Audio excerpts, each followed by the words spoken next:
c'est pas une mauvaise idée.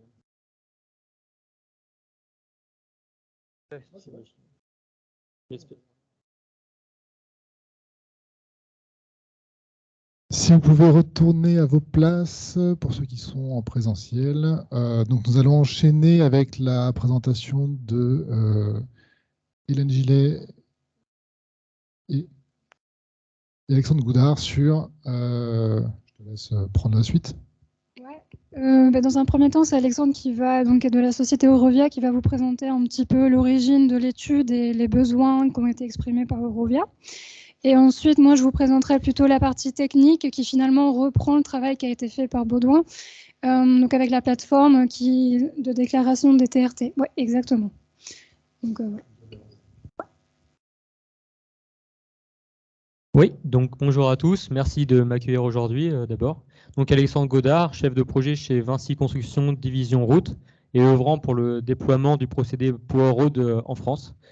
Donc on a commandé à Burjap cette étude qui fait sens pour nous en fait, puisque c'est une étude de l'impact des écoulements naturels de nappe sur la recharge des champs de sonde. Et donc je vais vous présenter ce qu'est Power Road et pour comprendre en quoi cette problématique fait sens pour nous. Donc la partie sonde géothermique, on l'a déjà pas mal abordé. Je pense que maintenant c'est un système qui est assez clair pour tout le monde. Pour ce qui est de Power Road, en fait, on peut peut-être passer diapo suivante directement. Encore une. Voilà.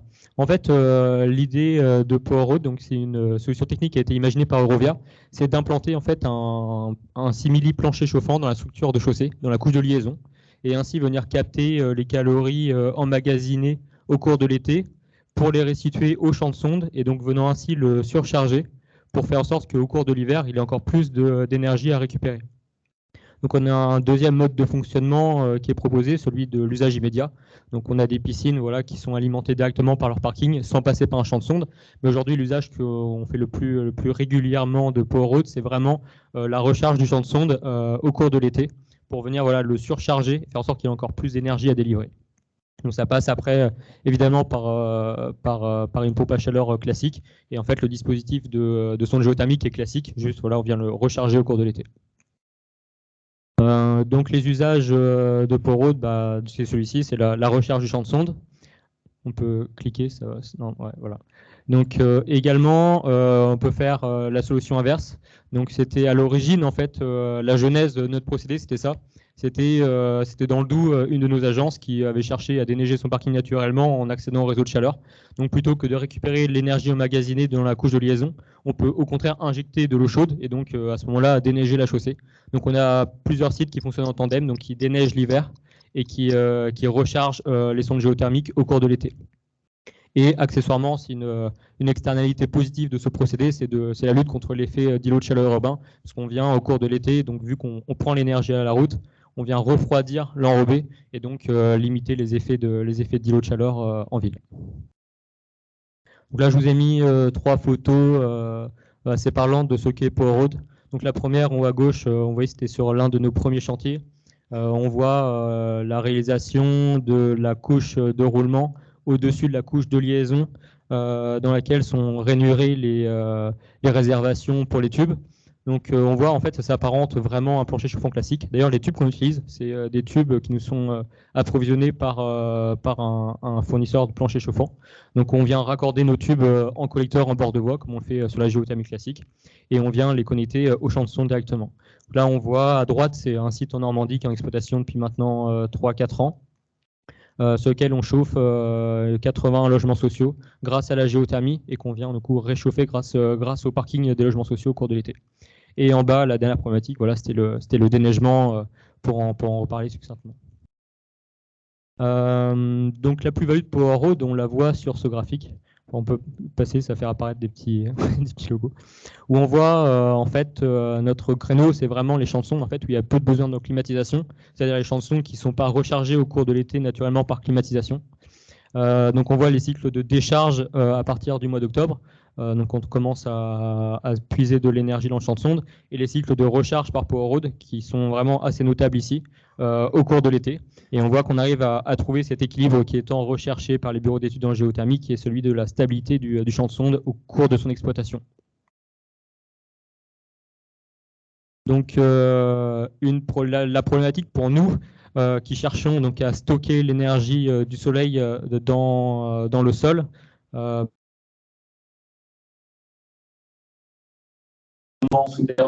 vient en fait évacuer les calories qu'on aura prélevées au cours de l'été. Et est-ce que arrivé début l'hiver, en fait, les calories qu'on aura injectées auront toutes disparu, auquel cas le procédé n'a plus d'intérêt. Donc c'est une question qui est plutôt légitime. Et donc on s'est rapproché de Burjap pour tenter d'y voir plus clair là-dessus. Une deuxième question qui a été soulevée, c'est est-ce qu'on peut se fier aux résultats de TRT, donc à savoir anormalement élevé. Donc Hélène vous expliquera ce qu'on considère comme résultat de TRT anormalement élevé sur la conductivité thermique. Est-ce qu'à partir du moment où on a une conductivité qui est anormalement élevée, on peut considérer que c'est parce qu'il y a de l'eau, et donc considérer qu'a priori l'implantation d'un pot Eurode n'est pas forcément très judicieuse. Donc voilà, je passais la main à Hélène pour le détail de l'étude. Alors, donc, dans un premier temps, une analyse bibliographique des TRT. Donc, c'est tout le travail qui est fait par le BRGM. Donc, quelques notions aussi qu'on va aborder d'un point de vue hydrogéologique et un peu thermique. La transmissivité d'une nappe, donc finalement, ça va être la facilité d'écoulement de la nappe dans le milieu poreux ou fracturé. Le gradient hydraulique, ça va être la différence de charge hydraulique entre deux points géographiques. Donc, plus on a un gradient hydraulique fort et plus on a un écoulement fort modulo la transmissivité du milieu. Et on a la combinaison de ces deux paramètres qui est le flux de Darcy qui nous a permis de faire l'étude de manière un peu plus intégrée. Donc, d'intégrer les deux paramètres qui nous importent dans ce cas-là, qui sont les deux paramètres représentatifs des nappes qu'on va étudier. Ensuite, donc, tout ce qui est conductivité thermique, c'est le résultat du TRT. Donc, finalement, c'est l'aptitude du milieu à se laisser traverser par la chaleur. Donc, ça va être l'efficacité de recharge du milieu. Et ensuite, la capacité calorifique, c'est un autre paramètre qui est la quantité d'énergie qu'il faut apporter ou extraire à une unité de masse liquide pour modifier la température. Je ne vais pas vous lire ce qui est écrit. Donc, on peut passer à la suite. Donc, nous, ce qui nous intéresse le plus, c'est la conductivité thermique, qui est le paramètre qui va le plus jouer sur la recharge ou les calories qu'on veut remettre ou extraire du milieu. Donc, le dimensionnement d'un champ de sonde, il dépend des capacités du milieu souterrain, donc la conductivité thermique, et des besoins énergétiques du projet. Plus on va avoir besoin d'énergie pour un bâtiment, par exemple, plus il nous faudra de sondes, etc. Ensuite, la conductivité thermique, nous, c'est le paramètre le plus dimensionnant qu'on a étudié. La valeur moyenne en France métropolitaine, c'est de 2 à 4 watts mètre Kelvin. 4, c'est déjà une bonne valeur. En général, on table plutôt entre 2 et 3. Et on a considéré qu'à partir de 4 watts par mètre par Kelvin, c'était une valeur anormalement haute. Et c'est des valeurs qui sont un petit peu, ponctuelles et pas si communément rencontrées. Donc la question, c'était effectivement, est-ce que c'est lié à un écoulement souterrain? Est-ce qu'on peut relier ces valeurs anormalement hautes à un contexte hydrogéologique ou géologique donné? Donc on peut passer là. Donc là, finalement, c'est la même carte que tout à l'heure, mais un an et demi en avant. Donc on avait moins de TRT que ce qui est fait actuellement, ce qui a été reporté. Donc on a mis ça avec la carte géologique pour essayer de voir justement un petit peu. Donc effectivement, on a un bon paquet de nœuds en haut au niveau du bassin parisien, parce que c'est là où il y a plus de projets. Ensuite, il y a toute la partie vers la Bretagne, où il y a aussi quelques anomalies qui sont représentées, mais comme c'est des faciès de schiste fracturés, c'est pas évident d'avoir les propriétés hydrogéologiques, et donc on ne peut pas vraiment relier contexte hydrogéologique et conductivité thermique. Et ensuite, il y a toute la partie vers les Alpes où on retrouve aussi des valeurs anormalement hautes qui sont également liées à des contextes fracturés. Après, il y a au niveau d'Orléans, il y a aussi le calcaire de Beauce où on a donc des valeurs qui sont au-dessus de 20 watts par mètre Kelvin. Et donc là, ce serait aussi très probablement lié à la fracturation et à de la circulation d'eau dans le sous-sol. Néanmoins, des fois, on voit qu'on a des valeurs qui sont élevées en bassin parisien, donc de 7 à 10 watts par mètre Kelvin.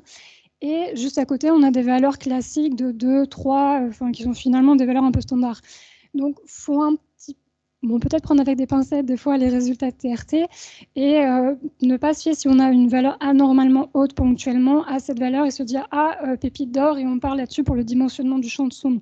Vaut mieux essayer quand même de prendre une valeur un peu plus classique, on va dire, puisqu'on va ou sinon, l'autre façon de faire, ce serait de faire 3 sondes de test, mais enfin, bon, économiquement parlant, c'est pas viable. Donc ça, c'est un graphique qui permet de représenter un petit peu l'ensemble des contextes qu'on peut voir pour les conductivités thermiques qu'on a, nous, considérées comme anormalement hautes, donc supérieures à 4. Donc on voit qu'on a pas mal de contextes, donc contextes sédimentaires, clastiques, et des contextes fracturés. Donc le fameux calcaire de Beauce, qui est vraiment à des conductivités hautes, et qu'il y a un flux Darcy qui est quand même assez fort. Donc on peut peut-être se dire que là, effectivement, il y aurait une relation avec un écoulement d'eau souterrain. Mais après, on a des valeurs qui sont un peu plus parsemées. Donc par exemple, le faciès de l'Yprésien. Les faciès de l'Yprésien, on peut avoir des flux Darcy qui sont faibles et qui sont liés à une faible conductivité thermique. Ensuite, pour le même faciès géologique, on a un flux Darcy qui va être plus important localement, qui va être lié à une conductivité plus haute. Ensuite, on retrouve une conductivité thermique un peu plus basse pour un flux Darcy plus important. Donc voilà, tout ça, c'est pour montrer qu'il n'y a pas finalement de relation directe entre flux d'eau souterrain et enfin, contexte hydrogéologique et conductivité thermique. Enfin, c'est pas si évident que ça. Donc, ce qu'on a fait, nous, ensuite, c'est de modéliser un champ de sonde standard de 16 sondes. On a pris des sondes de 150 mètres. On a appliqué, on peut passer à la diapositive suivante, on a fait ça sur le logiciel FIFLOW qui nous permet de représenter, donc c'est un logiciel qui permet de calculer donc différences finies. Et donc on peut avoir dans ce cas-là, on peut modéliser les sondes et avoir la température du fluide dans la sonde. Donc on peut avoir la température en entrée et en sortie, et a fortiori la température moyenne. Et donc, voir en fonction de ça, on a assigné différentes nappes de différentes épaisseurs. Donc, on est parti de 1 mètre, on a pris 5, 10, 30 et 50 mètres pour étudier un cas vraiment très rare, mais qui, bon, voilà, pour voir des tendances. Et ensuite, on a assigné des écoulements, un écoulement dynamique, donc entre la partie d'un bord à l'autre du modèle, pour simuler un écoulement. Le signal thermique qu'on a assigné, donc les calories qu'on injecte ou qu'on prélève au sous-sol, on l'a fait de manière symétrique pour que ce soit plus simple. Dans la réalité, dans les projets, c'est souvent asymétrique puisqu'on peut avoir plus de besoins en chauffage que de besoins en refroidissement. Mais bon, ça, après, ça multiplie le nombre de cas de figure à simuler, donc ça fait beaucoup de paramètres. Donc on a considéré un cas simple, symétrique. On peut passer à la suivante. Donc, pour tout ce qui est contexte, enfin propriété intrinsèque thermique, on a considéré une conductivité thermique donc classique de 9 watts mètre Kelvin, capacité calorifique pareil classique. Tous ces paramètres sont constants dans le modèle puisqu'on veut juste cibler l'impact de l'écoulement sur la restitution, enfin sur finalement l'efficacité du système Power Road. Donc ça, on peut passer. Ensuite, donc, les paramètres hydrodynamiques qui ont été ciblés, c'est l'épaisseur de la nappe, donc, comme j'ai dit, donc, a été mise de 1 à 50 mètres. La transmissivité et le gradient hydraulique. Et donc, on a majoritairement travaillé sur les flux Darcy qui sont de 5, 10, moins 7, jusqu'à, on a pareil tapé dans des valeurs assez hautes pour avoir des tendances au démarrage de 1, 10, moins 2. Donc tout ça, ça nous permet finalement de considérer un peu l'ensemble des contextes hydrodynamiques qu'on a pu voir pour les TRT, avec les lambda anormaux. Ouais. Donc ça, c'est la synthèse du travail de modélisation. Donc tout ça, en fait, c'est beaucoup de scénarios qui ont été simulés, donc puisqu'il a fallu faire varier d'une part l'épaisseur de la nappe et d'autre part le flux de Darcy. Donc ça nous a permis de dégager les courbes de tendance que vous voyez de différentes couleurs sur la graphe de gauche. Donc ça, en fait, c'est des courbes pour lesquelles on a comparé la température de restitution du champ de sonde par rapport à un scénario de référence sans nappe. Donc en fait, c'est vraiment l'impact de la nappe en termes de température du champ de sonde par rapport à un scénario sans nappe. Donc si, par exemple, j'ai une température, enfin ici je suis à un peu plus d'1 degré, donc pour un flux de Darcy de 5, 10, moins 5 par exemple, je vais avoir un delta T de 1 degré, c'est-à-dire que ma nappe va me dégrader mon système de 1 degré en définitive. Et donc, par exemple ici, on voit que plus l'épaisseur de la nappe est importante et plus on va dégrader, on va avoir une différence thermique par rapport à un système sans nappe. Donc ce qui va vraiment importer en définitive, c'est de regarder si dans le contexte hydrogéologique local, on a une nappe qui est très épaisse ou pas tant que ça. Et ensuite, il faudra regarder le flux d'arcide, donc il faudra regarder le gradient hydraulique et la transmissivité. Et si on a un contexte hydrogéologique où on voit que la nappe est trop épaisse ou trop productive, dans ce cas-là, ça veut dire ne pas aller sur un système power road. Et en plus, ce sera beaucoup plus favorable à un système de géothermie sur nappe dans ce cas-là. Et donc, on a replacé quelques cas qui nous avaient été demandés d'étudier, donc qui sont par exemple le cas de la nappe d'Orléans, par exemple. Donc là, on aurait un delta T de 1 degré et ensuite sur des cas un peu plus productifs, donc une nappe type Neuville-sur-Saône, donc vers Lyon, ou la nappe de l'agglomération de Strasbourg. Là, on peut avoir des delta T plus importants de 1,5 degré, à peu près 1,7. Et donc là, on aurait finalement le système, c'est pas préconisé d'aller faire du power road là-bas, par exemple. Donc voilà. Ensuite, les conclusions, c'est celle-ci, c'est-à-dire que si on a un champ de sonde avec Power Road, l'impact de la nappe va être considéré comme marquant à partir d'un flux d'Arcy qui serait supérieur à 5,10-5 et une épaisseur de nappe qui est supérieure à 10 mètres. Donc ça, c'est ce que nous montrent finalement les résultats de modélisation.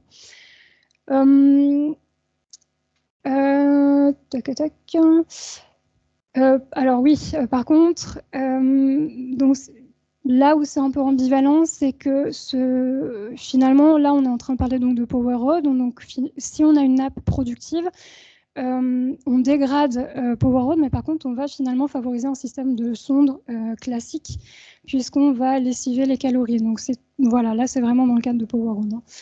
Donc, voilà. Je crois que c'est tout ce que j'ai à vous raconter majoritairement.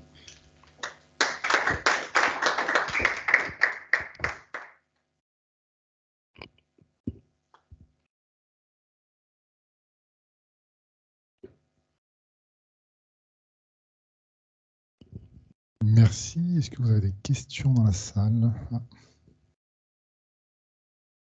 Merci. Oui, c'est Armand Pomard qui parle. Ma première question, c'est par rapport au choix du 1 degré.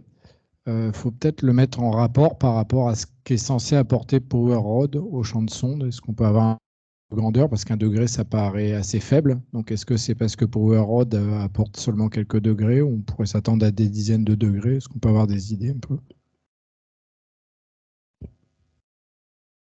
Ouais, c'est une bonne question. Power Road, en fait, on le dimensionne pour qu'il puisse injecter autant d'énergie qu'on en prélève l'hiver. Donc en fait, on ne dimensionne pas Power Road en comptant le delta de température permis par Power Road, mais plutôt en énergie injectée.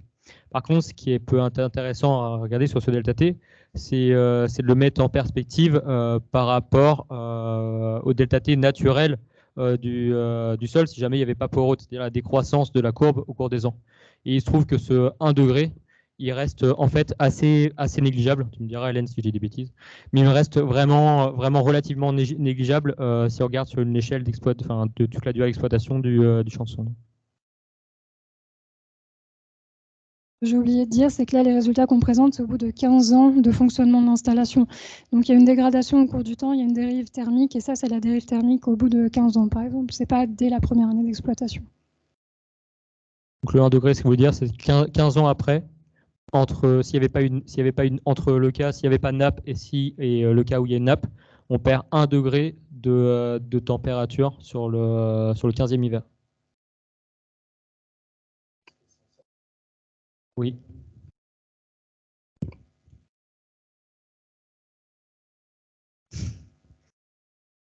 Merci. Est-ce qu'il y a des questions sur le chat?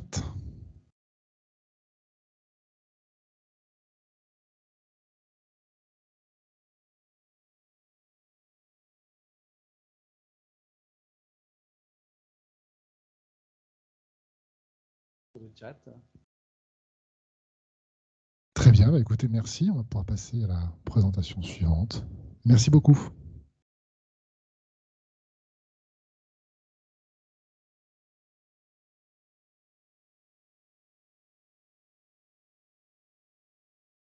Alors,